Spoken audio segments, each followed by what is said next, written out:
to Straight Talk Vermont with Linda Joy Sullivan. Thank you, NEK-TV, for allowing us to do this show. Our honored guest today is Ben Kinsley. Good morning, Ben. Good morning. Glad to be here. Well, thank you. We always are excited when you join us.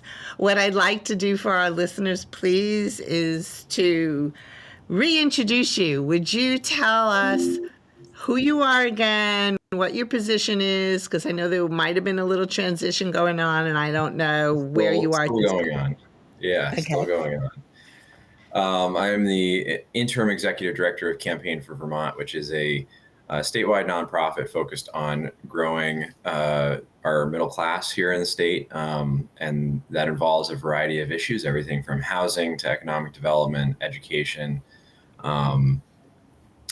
other various cost of living, tax policy, another one. So we deal with a lot of different issues. We have a network of about almost 25,000 people across the state. So pretty large network. And we're involved in a bunch of stuff. And you also have an advisory company, is that correct? Yes, I have a consulting firm where I do public policy research and development for other various nonprofits in addition to Campaign for Vermont. And so, yeah, I get my hands into a lot of different things. And your positions get you up to the legislature, right? From January on. It does, yeah. I'm in the legislature a couple days a week during the session, and then I'm talking to legislators all the time in between as well. So, and policymakers outside of the legislature. So whether that's a local municipality or a nonprofit or someone in the administration, one of the various agencies or departments. So, I'm talking with policymakers all the time and helping them chart a path forward for our state. Wonderful. So we know the last time we were on, we began speaking about what's going on with the education reform and the mapping and what the task force is supposed to be doing. And we know they've had some meetings. Were you able to check in on them and follow up? Can you give us an update? Yeah, so this is something I've been following, honestly, since probably 2013. I've been following this issue. So we went through Act 46 and then Act 48 and then Act 73 this past year. So this has been an evolving situation of what do we do with education governance in Vermont. And we've been doing policy research as well as advocacy efforts kind of throughout that whole time period. So this Act 46 or Act 73 task force has met several times now, and they are charged with putting forward maps. There's going to be as many as 3 maps that they can propose to the legislature, and they are a statewide map, if you will. So there is a significant departure in Act 73 in terms of the approach versus what was taken in Act 46. So Act 46 was the mandate was you have to talk with your neighbors, you have to come up with a plan on, who your dance partner is going to be, and then submit that plan to the State Board of Education. So that was sort of the Act 46 process. This process in Act 73 is much different. It is the state is going to tell you who your dance partner is. And that is what this Act 73 task force is responsible for, is determining who is, who the dance partners are going to be and what song are you dancing to? So have you attended any of the task force meetings or listened to them after the meetings? Yeah, I've attended 2 of them. The most recent one being last week, and I've watched the video feeds on the others. And I think one of the challenges with this task force is that they have a variety of different opinions. They are coming from very different backgrounds, very different constituent bases in terms of who they're, what interests they're representing. And so, I said at the outset of this process, possibly even on your show, I think, Right. that this is going to be very difficult for this group of people to come to a consensus on what the best path forward is. And fortunately, they don't have to come to one consensus. They can offer 3 maps. So, that is, I think they're likely to offer 2 or 3 because it's going to be hard for them to come to a conclusion on just one. And then, if I understand it correctly, even though there are legislators who are on this task force, and I know you and I differ on that position of whether they should be there or not, those same legislators and other legislators, when they go back, can also pony up their own map as a presentation. Correct. So the legislators who are on the task force get to kind of resell the map they liked or didn't get chosen, or then kind of work with the legislators to put forth that again. It's kind of a second bite at the apple is the way I view it. There is definitely going to be a second bite at the apple, and that's one of the things. Like, I know we disagree on whether or not legislators should be on this task force or not, but I think one of the advantages of having them involved in this process is, one, they can bring some of the insights that they had working on the original Act 73 legislation in the legislature, bring that informed perspective into the task force discussions. And then on the flip side, also be the evangelists that go back to the legislature and try to sell, the various versions of the map. Right, and we do disagree. What I don't disagree in their participation. I disagree in their position. I think they should be able to testify and give advice and give their constituent base. They were elected, and even their own constituents may not agree that they're being represented. Because there's always going to be. It's just the majority wins. And so the key here is I just disagree with their being appointed to the task force. I think we should have had more specialists in the particular education area, whether they're in state or out of state, licensed professionals on there, and then have the legislators have a voice in it. And then they can still bring it back to their legislator colleagues. So, but that's not the issue, really. The issue right now is, what are the maps? Do we know? What are the maps? Yeah. Yeah. So what are the maps? And I will say that they are planning to vote on the final versions of these maps next week, November 10th. So those are the versions that are going to be put forward to the legislature. So there is basically one remaining meeting for the public to weigh in on. So if you have an opinion on this, I would definitely encourage folks to weigh in now. If you Google it, there is an email you can reach out to the task force, and also you can come and speak at the task force meeting on the 10th, either in person or virtually. There's a virtual option to join and testify. So. In either event, I think that's important at this stage, because those final 2 or 3 maps are going to get forwarded to the legislature. So what are in those maps, right? That's the question. Ben, if, say, the local select boards or mayors have gone in and testified, I haven't seen that as a, predominant measure. I hear, you see them on social media, not those particular leaders. You just see the schools themselves, the school boards or the principals themselves. But I think I've seen that the local leaders are kind of quiet. Am I wrong? In terms of local municipal leaders, yeah, I agree. They're pretty quiet. I have seen plenty of school board members come and testify. I've seen plenty of superintendents and principals, and even just school staff in general come and testify.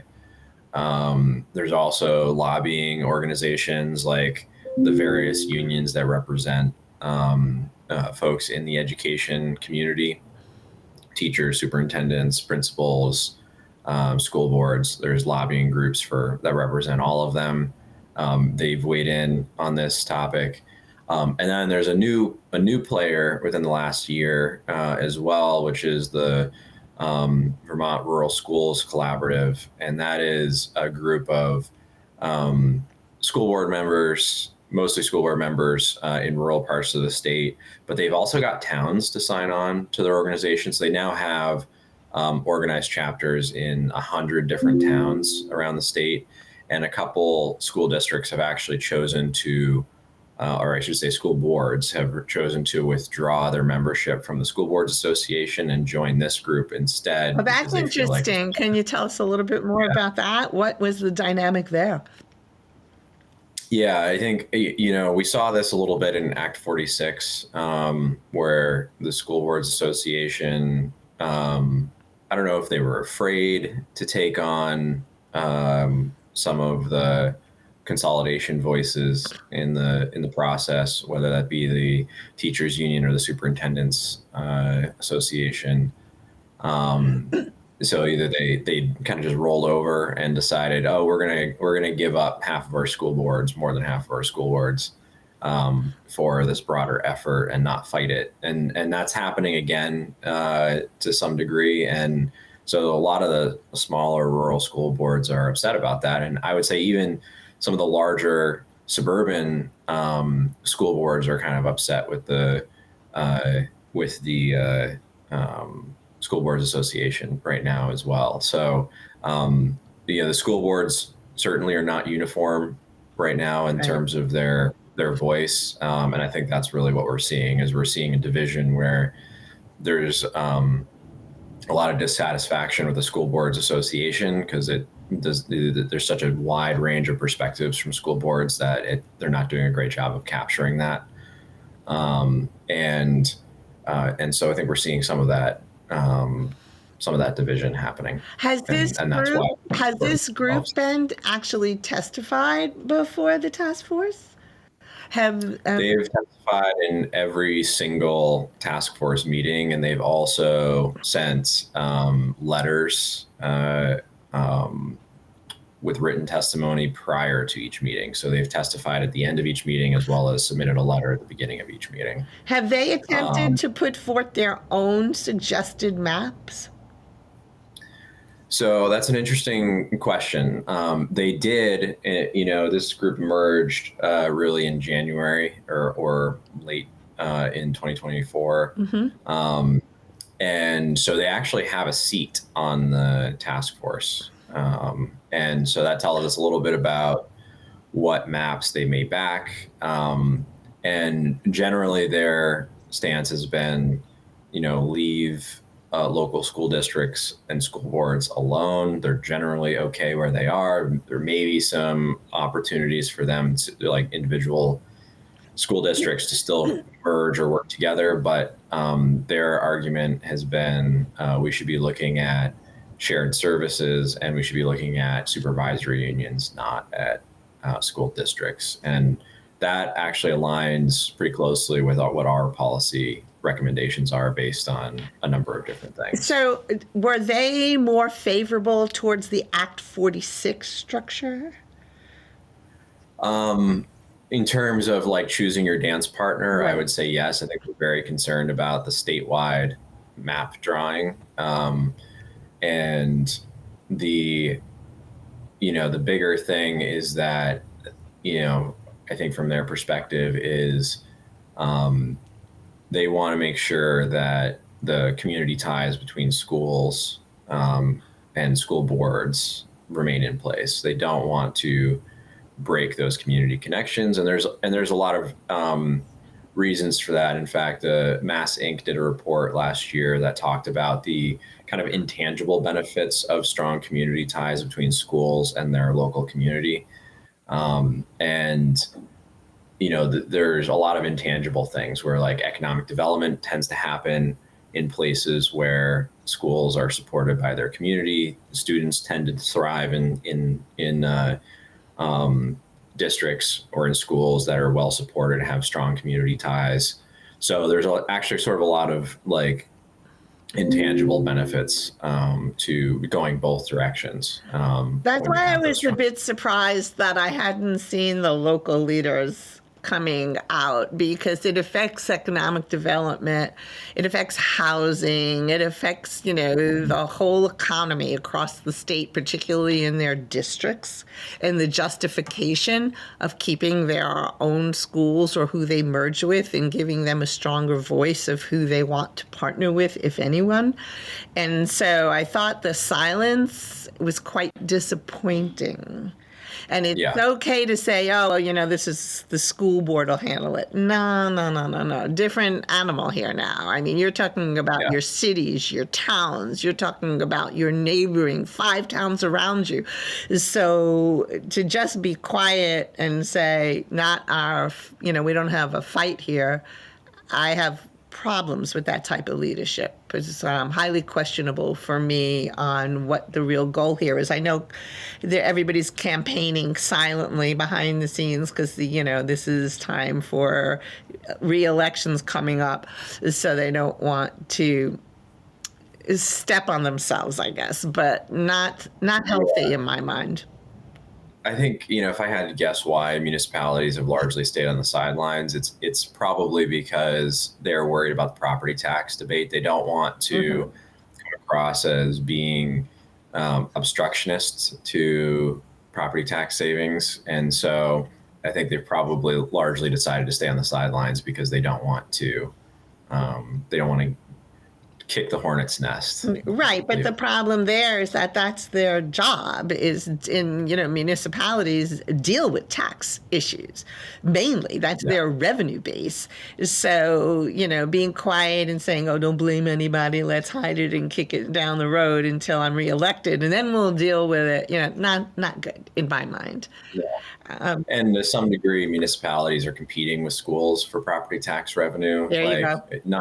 Not directly, but sort of indirectly, right? Because when you get a property tax bill, yes, it's broken out by here is your municipal tax and here is your education tax.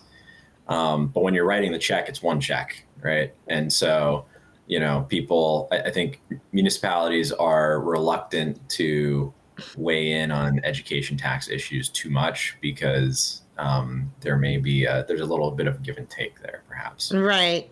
Well, I just find it disheartening, especially because this is so vital to the state and the impact on every single person who lives in the state of Vermont from these maps is going to be quite powerful, maybe healthy, but maybe not.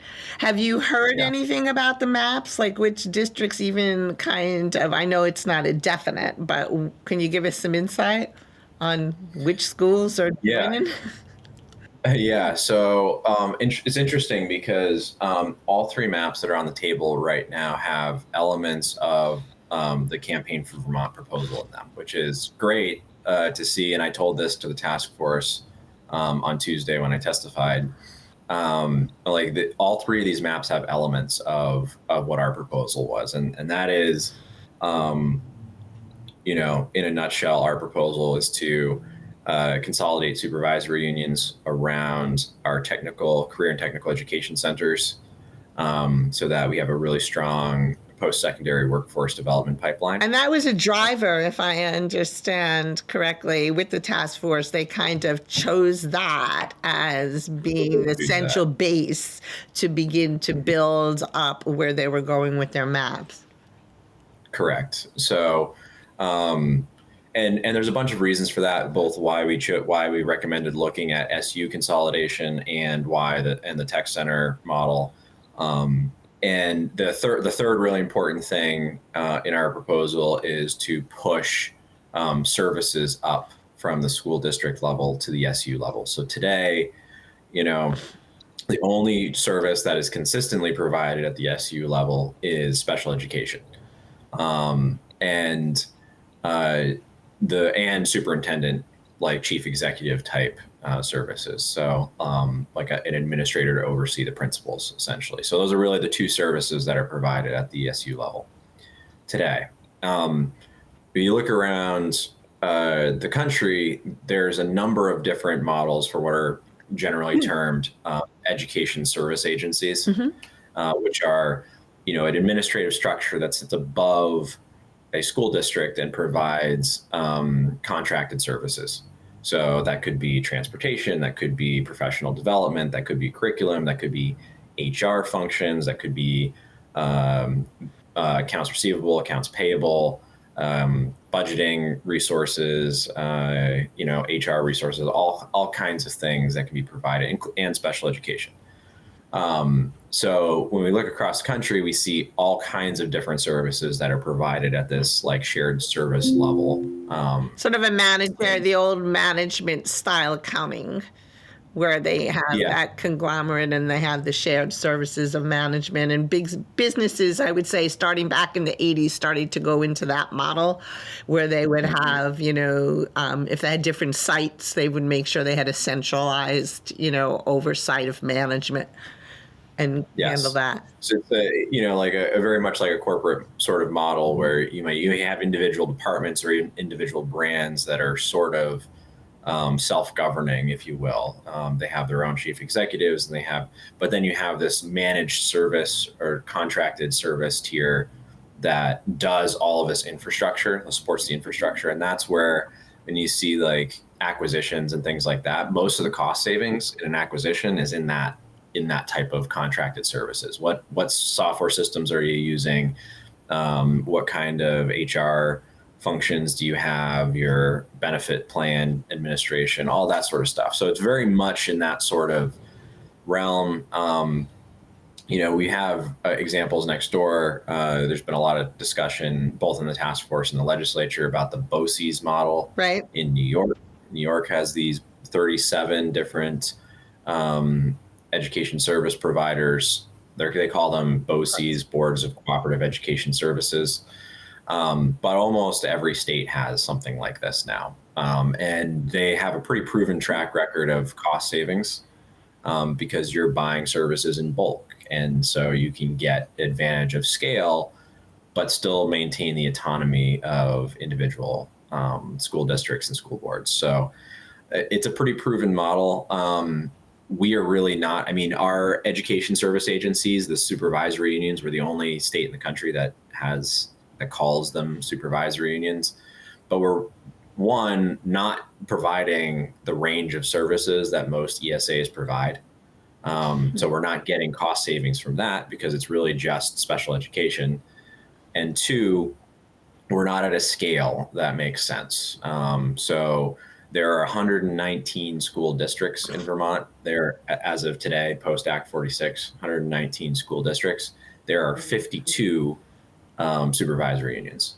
And so there is basically 2 school districts for every 1 SU, and that is not a scale that makes sense for cost savings. Would you be so kind and as simply as you can explain to our listeners what a supervisory union actually is?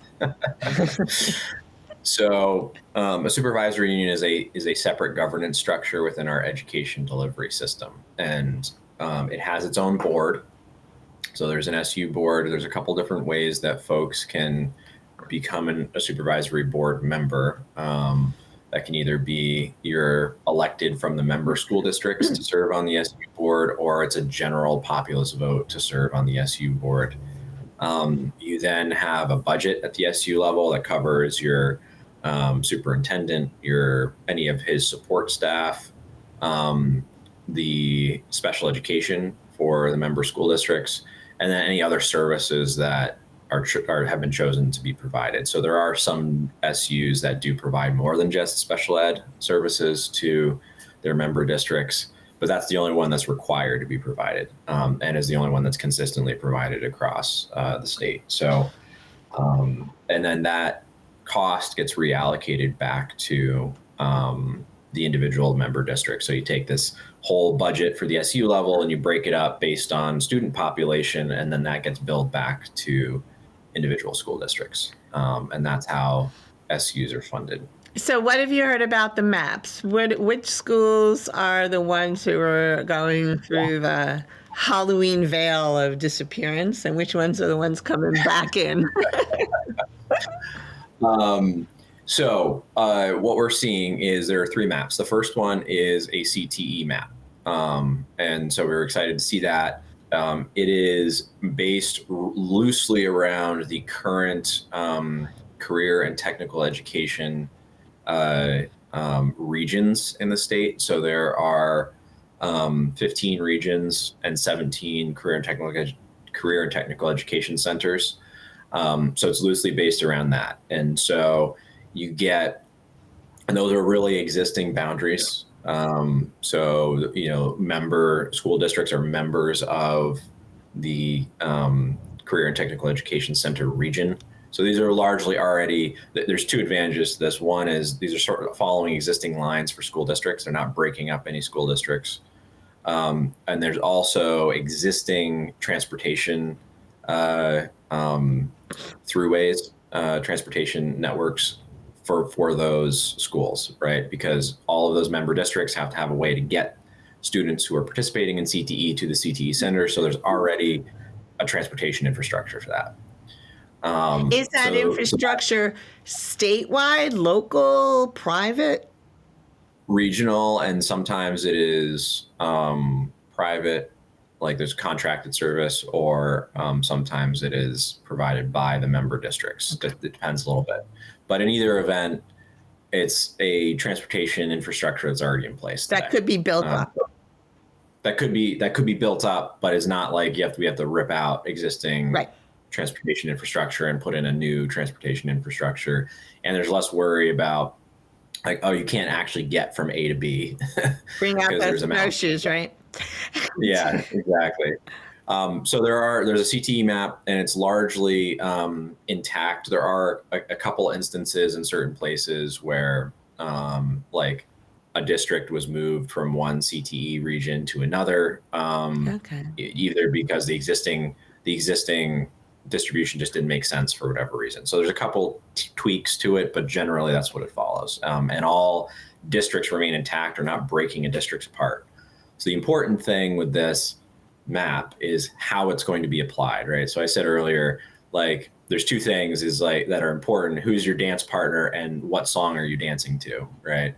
So in this case, like you're sort of already familiar with your dance partners. And so the question then is, what song are you dancing to? And there's two different versions of how this map could be applied to districts. So one is all the districts that are in one CTE region all merge into a single district. There are logistical challenges with that because some districts operate K through 6, others operate K through 8, others operate K through 12. Some of them tuition, some of them are members of union schools.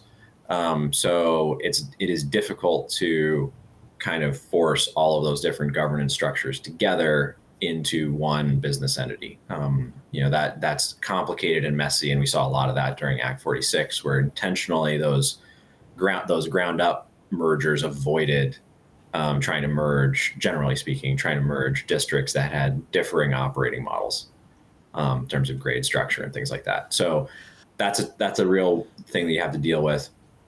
The other thing that you have to deal with if you are going with the school district model, the district consolidation model, in the way that map might be applied, is leveling up of staffing contracts. And we saw this basically wiped away any potential cost savings from Act 46. So there's been a couple analyses that have been done both nationally and locally now that show when you merge business entities, in this case school districts, you are generally forced to level up staffing contracts. Let's say there's 3 districts that are merging. Right.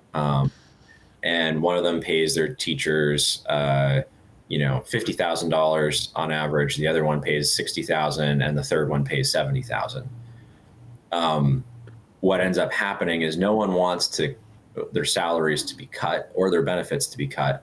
So you have to level up the two less generous compensation packages to match the highest, the most generous compensation package. So that leveling up erases a lot of the administrative cost savings you might get from merging those business entities. And so we saw a lot of that during Act 46, and that's why Act 46 basically was either a net zero or possibly slightly net negative in terms of cost savings because of that factor. And so those are two challenges if you go with the district consolidation model. That is restricted purely, correct me please, to those contracts already in place. New contracts coming in are negotiable.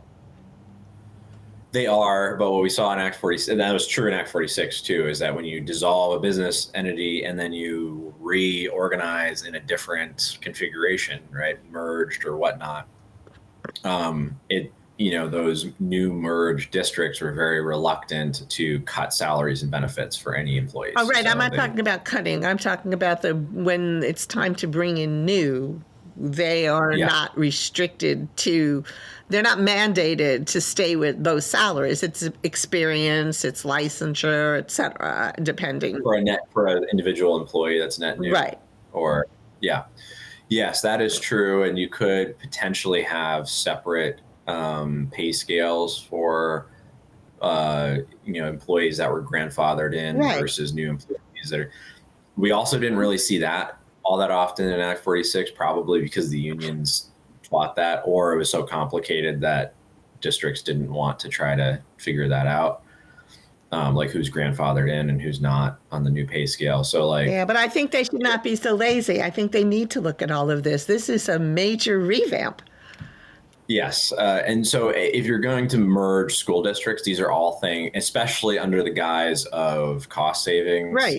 You really need to think through the mechanisms to actually extract those cost savings. Right. So that's one way that the map could be applied. And that's true for all three maps. But the CTE map, because it's the first one we're talking about. Right. That is a real challenge when you're talking about district consolidation. You've got to sort that out. And so the other way to do it is to say, okay, we're leaving districts intact, but we are merging the SUs so that you get some more scale out of the SUs. So the map for CTE, I think, arrived at 14 SUs, basically, is what it would be. And then, the cost savings come not necessarily from the SU consolidation aspect, but from pushing services up from the school district. So you'd say, for example, we're not going to do HR and payroll at the school district level anymore. We're going to do that at the SU level. So now the SU is at a scale that you can actually achieve cost savings for services like that. So we're not going to provide those services at the district level anymore. Those are going to be at the SU level. Teacher training, again, the SU has got enough scale now at this point, now that we're down from 52 to 14 or 15 or whatever the final number is, that the SU can provide that service at a much lower cost. So we're going to not provide that service at the district anymore. We're going to provide it at the SU level. So that's where the cost savings come in. And why is that not healthy? I would say it is healthy, and it avoids that leveling up problem that you have when you consolidate districts. And it also avoids the additional problem of severing those community connections like we talked about. Because when you consolidate districts, that means you're also getting rid of local school boards, and you'd be moving to a regional school board instead of a local school board. And that really risks breaking that community connection. And I think there's one other thing too that's a risk when you talk about district consolidation and school board consolidation, is that today average school board member has maybe 5 or 6 schools that they're responsible for. And you can reasonably expect a school board member to know what's going on in 5 or 6 schools, right? You can say I know what's going on the ground in those schools. When we're talking about, going to 15 school districts instead of 120, and suddenly you've got 25 or 30 schools in your district, it's not reasonable to expect the school board member is going to know what's going on the ground in those schools. It's just not a reasonable assumption. So they are much more reliant on staff telling them what's going on, like principals and superintendents, than they are. And even in principal level, you still have 25 of those potentially, right? 25 or 30 principals telling you what's going on. You're not going to be able to set foot in all of those schools. You're not going to know from like parents and teachers what's going on. And there's something tangible, I think, that happens when you lose that connection between school boards and their schools. So I think there's, sort of some intangible things at that scale that are worth considering. And so that's the two styles. What's the third style? So we talked about the CTE map largely around Right. the existing tech center regions. The second map is called a comprehensive high school map. So sort of the same idea. So the comprehensive high school is termed as a high school that has a career center, a CTE attached to it. And there are examples of both CTEs that are attached to high schools and ones that are standalone around the state.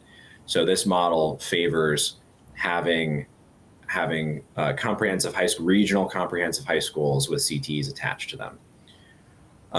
That requires construction to do that. So there's going to be an upfront investment in order to do that, because you'd have to move some of the standalone career and technical education centers to a high school that would be the regional comprehensive high school, quote unquote. And so what is the condition of the CTEs right now that would be considered to be moved? Do they need the construction already? Is that something that's already required to happen, or has nobody looked at that either? The CTEs generally are a little more expensive to build than a regular high school because they have specialized facilities like labs, they have automotive shops, they have welding shops, they have woodworking shops, 3D kitchens. So they're generally more expensive to build a CTE than a regular high school. So it could be, in some instances, they're still sort of figuring out exactly what this is going to look like, because in some cases it could be moving a high school to the CTE. In some cases it could be moving the CTE to the high school, and then closing other high schools. But in either event, it's a fair amount of construction costs up front. Like there's a significant upfront investment to get these comprehensive high schools built or relocated. And the location, finding the locations and the timing and time to actually do the construction. We know how long it takes in Vermont to get construction done. Yes, we know how long it takes to get construction done. We know cost of construction is high right now. There's also a real question about whether or not resources even exist to do construction, because there's really no construction dollars in the state education fund today. There haven't been for almost 2 decades. Right. I think 2007 was the last time we had state funded construction aid. So that's a challenge, and there's really not going to be a whole lot of wiggle room. We're looking at already in the state budget, more generally, not just the education fund, but we're looking at cuts in 2026. So it's going to be a tough budget year. I think it's going to be difficult to find the funds required to do this type of investment unless you fund it through property taxes, which is not going to be a popular thing, to have a big spike in property taxes, 200 million, 250 million 1 year to do this type of construction work on top of the increases we've seen in the past few years. So, which crosses over to the whole housing issue. So, and the whole economic development issue. So it's kind of, what you pick one, you kind of destroy your goal on the other. And so, what's your evil? Yeah. Yes, I like the comprehensive high school model in theory, in terms of like having one larger regional school where all of these services are, and maybe it's a larger high school than some of our existing ones, and they can do things like language and AP and some of those specialty programs that today's high schools can't offer. That appeals to me, but I think the cost of construction is tough.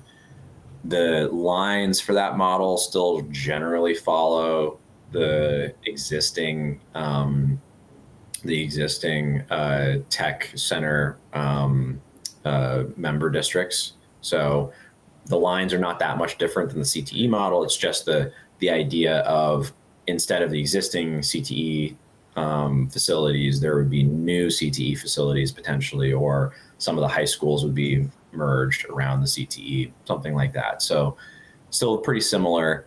I think one option, one avenue to pursue is going with the CTE map up front, with the potential long-term goal of forming these, more comprehensive high schools down the road, since those maps are so similar to each other.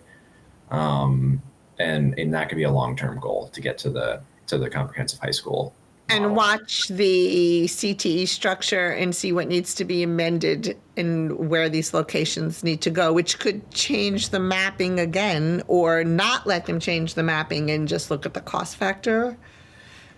Yeah, it would be more, I think it would be more cost factor, and there's probably going to be tweaks to the map, through the legislative process. And then even after the legislative process, maybe one district, assuming that we go with the SU model and not the Right. district model, right? If you go with the SU model or the ESA model or whatever you want to call it, the shared service provider, based around the Career Technical Education Center or the comprehensive high school or whatever, if you maintain that, then an individual district could always move from one to another if they felt like it would better serve their needs. So an individual district could say, no, I want to go be part of this region instead of that region, and so we're going to move SUs or whatever. So that could still happen in the future as realities on the ground change or what have you, like a new road is built or a road is closed, or programming at one facility is better than a programming at a different facility. Whatever the situation is, individual districts could choose to do that. They could also choose to merge with each other. So they'll say there's two K-8 districts right next to each other. Right. Nothing would stop them from saying, okay, well, we're both going to the same high school, we're both going to the same tech center, we're part of the same SU, and so all of these services are shared anyway. It makes sense for us to merge and have one school. And that might be a goal. Yeah. That might be a consideration. Maybe the task force did consider that, thinking, hey, once they start to see how it's structured, that would be the goal of the community, to push that to happen. I mean, Yeah. it's very possible that they understand that could be the result. Mm-hmm. So yeah, and I think again, it's a question of like, who's choosing your dance partner? Are you choosing your dance partner, and do you have some agency in that decision, or is that decision being made in Montpelier and you're getting forced into a shotgun marriage, right? That's I think really what the question comes down to. And so if you're looking at the SU level, communities are not nearly as tied to their supervisory union as they are to their local school board, right? That's the thing people are attached to. So I think there's a lot more latitude for Montpelier to say, okay, we're moving these two, or merging these 2 or 3 SUs, and oh, by the way, we're going to require that these 5 services are going to be provided at the SU level. Now going forward, I think there's going to be a lot less local resistance to that, because the school board is maintained, local governance is maintained, and I think that's what people care about. That's where the resistance is when you talk about merging school boards or letting the town next door decide whether or not your school stays open. Like, that causes a lot of sure. And the tension there, we know about towns, it's like the Hatfields and McCoys. It's like, this town doesn't want to talk to this town, and if they can't get that together, how are they going to get the entire state together? Exactly. So what about the final map? So the final map is interesting because it basically leaves almost all, it is called the shared service provider map. And that map is interesting because it basically leaves all the existing districts in place, with the exception of some strategic mergers. So far, as of last week, there's only 2 of those strategic mergers, Right. where where there's, in their opinion, two districts that are next to each other that have the same operating or very similar operating models, and there's not a good reason that they shouldn't be together. So generally what that map does is leave all the existing districts in place. Unclear if it leaves the supervisory unions in place. It's not super clear from the way that that map is written, whether or not it does that. And then interestingly, it creates new, larger regional service providers. So instead of, like, in our proposal, we had suggested, 15 that are based around the tech centers, that are sort of regional, and would be, right in the sweet spot of, what Act 73 was looking for in terms of scale. So it was like between 4,000 and 8,000 Right. students as members of whatever the new administrative structure is going to be. So our proposal of 15 is right in the middle of that, at about 6,000 students on average. But this model would say, actually, we're going to go to 5 statewide, much closer to what the governor was proposing for 5 school districts statewide. This would be 5 service providers, or BOCES, statewide. Mm-hmm. They have a new term for it. It's, they're calling them comprehensive education service providers, I think is what they're calling them. But it's an ESA, and there'd be 5 of them across the state. It's very important to get the term right? Yeah, whatever its preferred terminology is. Like cost management, right? Yeah, but it's exactly what we're talking about in our proposal the SU is doing. It's just at a larger scale. So there'd be 5 of them instead of 15. I think. Do you find this to be less threatening to the community, so they might just want that because it's not less change? They might. It's certainly less threatening. It probably gets most of the cost savings that could be achieved out of the system. So I think there's definitely cost savings in that model. It's less threatening to local control. So there's a lot of appeal to that type of structure, versus some of the other models that have been proposed. I think the key thing that doesn't do, there's a couple things I worry about. One is the geographic, and this is the same criticism I had of the governor's plan. The geographic scale of those service providers may actually cause inefficiencies because of how large it is, right? Like, it'd be very difficult for an ESA to come in and have one transportation contract, for example, because the geographic footprint of that, ESA would be so large, it'd be hard to have one service provider do transportation for the entire region. So I think that's a challenge. I think pay scales are also a challenge, managing that many different pay scales, because they vary from region to region fairly significantly. So when you have, one ESA that includes Chittenden County, Addison County, Franklin County, Grand Isle, and part of the Northeast Kingdom, or even Louisiana County, like, there's a lot of different pay scales. That's a large geographic region. And so managing all of that could actually introduce inefficiencies at that large of a scale. So I'm not convinced 5 is necessarily the right number, but I like that direction. Like, that is the direction. I think where you're going to get cost savings is in shared services. Like, it's pretty clear from the research that's true. That's what we've seen nationally in the research, is that those shared service providers generate cost savings. And you also avoid some of the diseconomies of scale that district mergers create, like the salary level up, right? That's a really big one you have to get around. And it was almost, some of the studies on Act 46 are showing that was almost $1,200 a student in cost, in extra costs because of that salary level up. So that wiped away all the cost savings from the shared services that gain some efficiencies during Act 46, and the administrative overhead, right? So there was cost savings on those 2 things, but new expenses on the salary level up that kind of wiped away those cost savings. And so the shared service model gets around that. some of Ben, those. do you know if the task force did research on these three models and how they would have an effect on homeschooling? Would homeschooling be increased or decreased? I don't think they've looked at that specifically. They've spent a lot of time talking about what that would do for town tuitioning, and town tuitioning in, again, if you go to a district consolidation, if you apply those maps in a district consolidation framework, town tuitioning may largely go away in most parts of the state that have it today. If you apply an SU model, or a shared service model or whatever, where you can still have member districts of that larger entity.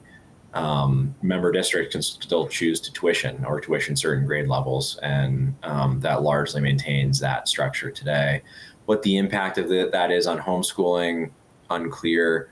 One thing that I would say, and one of the real advantages to some sort of shared service model, is one of the reasons folks might homeschool is the lack of academic programming, right? Right. High school does not have the programming that families want to see, whether that's language or arts or AP classes or whatever it is. So they may pull a child out in order to send them to a private school that has that programming or homeschool them. And one of the great things about shared service providers is that you can actually provide some of that programming on a regional basis, right? So things like arts and language and AP classes, where like an individual high school may not be able to offer that service, but if they're part of a larger regional collaborative to offer those services, those extra programming, that makes it viable in places in the state where that's not accessible today. Do you know? I'm sorry, continue. Go ahead. So I think in a shared service model, it actually potentially expands programming and increases equity in terms of access to programming at no additional cost. Like, it's already, in most places, this is already like maybe one high school in a region provides it, and that could be provided for the entire region if the structure allowed for it to happen. Do you know, Ben, if the Secretary of Education has participated in the task force meetings and where the Secretary of Education's mindset is on preference for these models or an entirely different model?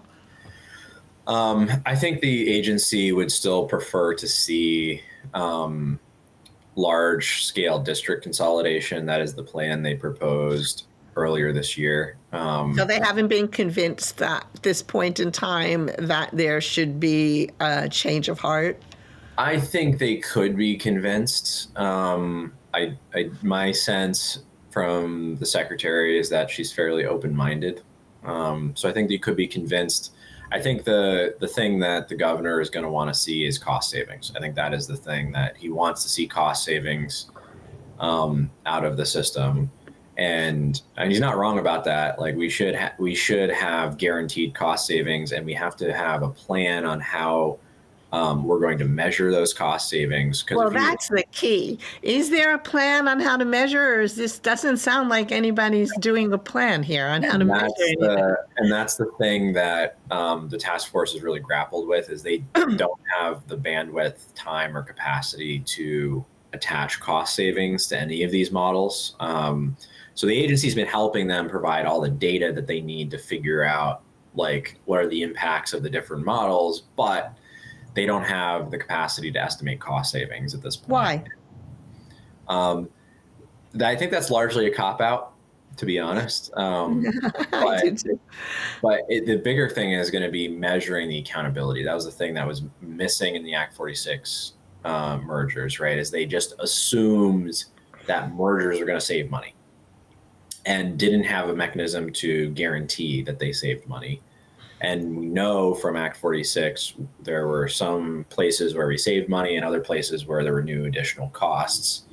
And so we should be looking at those to inform the decision-making around this process, to say, okay, how are we going to put cost controls in place to prevent some of those diseconomies of scale, or just design the system to avoid them in totality? And then how do we guarantee that we don't go through all the pain we went through with Act 46 which probably is going to be worse in this case because it's the state telling people where to merge, Right. right? It's not going to involve any public votes aside from the legislature voting, right? At least Act 46, the local voters got to weigh in on whether or not they merged. In this model, that's probably not going to happen. So there's going to be a lot of angst, and it's going to be a painful process. And to go through that without having measurable KPIs and guaranteed cost savings on the other side, like that is a recipe for disaster. Total disaster. That's right. So this is so good. Tell me more. If I want you to kind of give us as much as you can before the show ends, and I definitely want you coming back. You know that, right? We only have 5 minutes. 5 minutes. I got to get 5 minutes. So go for it. So we talked a lot about like these different models, right? These 3 different models. What I told the task force last week is that, listen, you've got all the puzzle pieces around the table. It's just putting them together in a cohesive way. I think, one last comment on the comprehensive or the cooperative education services model is that the thing it doesn't solve that the other 2 maps do solve is the current challenges around career technical education center funding. So CTE is kind of treated like the redheaded stepchild in our education system. They're sort of set off to the side, and they're not part of the actual governance structure. And when a high school sends a student to CTE, there's tuition dollars that follow the student. So if a guidance counselor chooses to say, hey, you're going to be better off in a CTE setting than you are in a traditional high school, that's $28,000 out the door that the district is paying out of pocket to send that student to CTE. And so that changes the conversation, right? When you're losing money as a district, there's a financial disincentive to send students to CTE. Is there a cap on the amount of students that can go to CTEs out of a specific district? Not a functional cap, but I'm pretty sure that at a certain point, a school business manager is going to be like, no more. You cannot send another student to CTE. Like, we're losing too much revenue. And then there's something to look at too, is how do they determine the students, the programs, right, and how do they justify that as well? Exactly. And so I think, this has been a tension in the education system for a long time. And I think, the way that the comprehensive high school map and the CTE map solve this is that it bakes the cost of that CTE into either your district cost or your SU cost. So you're paying for X number of slots in that career and technical education center, regardless of whether or not you use them. And that totally changes the financial incentive. Now it's like, okay, I'm paying for this service anyway. I want to get my money's worth out of it. If you're a school business manager, that's probably how you think. But for a guidance counselor, it changes the conversation to, okay, there's not a financial disincentive anymore. What is best for this student? And that's the conversation that should be. Well, that's a good conversation. Yes, that's the good conversation. What is best for the student? What is best for the student? That is actually an excellent conversation.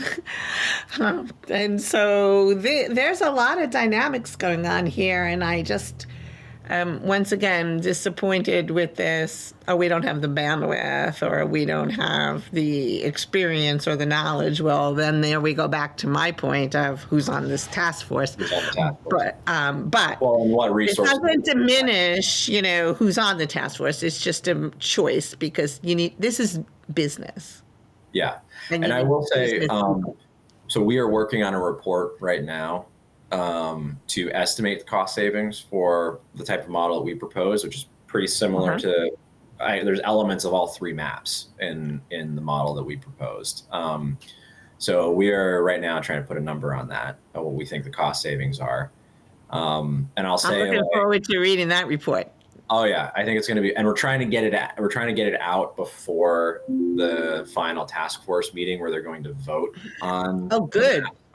We're Good. hoping to have this information out and available for the task force and the broader public to help make some decisions, or help inform decisions. And, we're not going to cut our education costs in half by changing governance structures, but Right. there are some pretty proven cost savings that other states have seen from shared service providers, and also research around what the appropriate scale is for these versus what we have today. Ben, this has been great. And, I've just right now decided that this is part one of Ben Kinsley. We're going to have a part two. So I really want to thank you for your expertise and for your due diligence and always being on top of all these important issues and your true business sense and compassion for what's right for the state, and the fact that you come in with appropriate education, and the way you approach things is so sensible. And so I want to thank you for being on the show. And the next time we come back, not only do I want to finish this, but I want to hit ethics, because that's there. So I want to thank you, Ben Kinsley, for joining us. This has been NEK-TV's Straight Talk Vermont with Linda Joy Sullivan. Thank you all, and we will see you shortly. Thank you. Thank you.